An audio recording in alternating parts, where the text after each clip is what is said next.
Green energy, renewable. It's going to save the planet. When you were a kid and your parents told you about lightning, they always told you when you see lightning, you get inside as fast as you can. Get away from wide open spaces. Don't open umbrellas if you're in a field and stay out of the water. I'm sure you've all heard these things before. Some would say it's common knowledge. But hey, let's take a giant metal pole and place it in the ocean. You know, like a giant lightning rod in an open sea. I think some of you already know where this is going.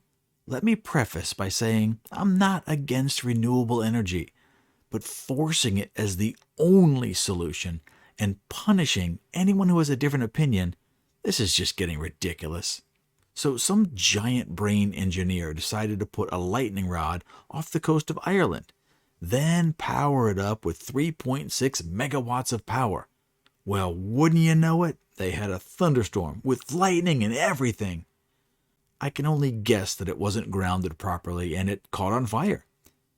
Many people don't know this, but the green energy wind turbines have hundreds of gallons of delicious fossil fuel derived lubricants in them just to make them work.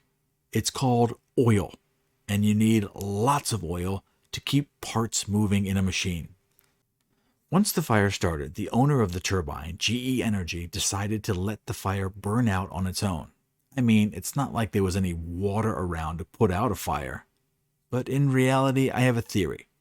It was cheaper to let it burn with all of that toxic black smoke versus putting it out.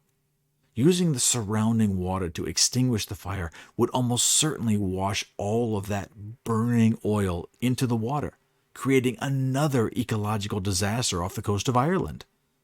Well, the first reports are saying that it was an $8 million loss. I'm guessing it's totaled. It's a total loss. Now keep in mind that building a wind turbine is very expensive. Installing a turbine in the middle of a turbulent ocean costs even more. Under the best scenario, a wind turbine will barely make enough power during its entire lifetime to pay for itself. This one ended way before its anticipated life cycle, so it's basically throwing money into the toilet. Actually, it's worse than that. It's like pouring toxic oil on a pile of money, then setting it on fire and watching the thick black smoke rising into the sky. Now, turbines might be amazing in 20 years. We might hit a technology breakthrough next year. But right now, they are doing way more damage to the environment than they are supposed to be saving. New technology needs to be rolled out slowly. You check for problems, reevaluate, modify, move forward.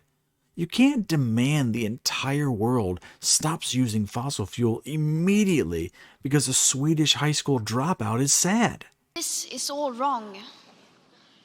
I shouldn't be up here. How dare you? These stories are way underreported, and for obvious reasons. If you like hearing this kind of stuff, please do that like and subscribe thing. It helps. I got another video coming later, so I'll see you soon.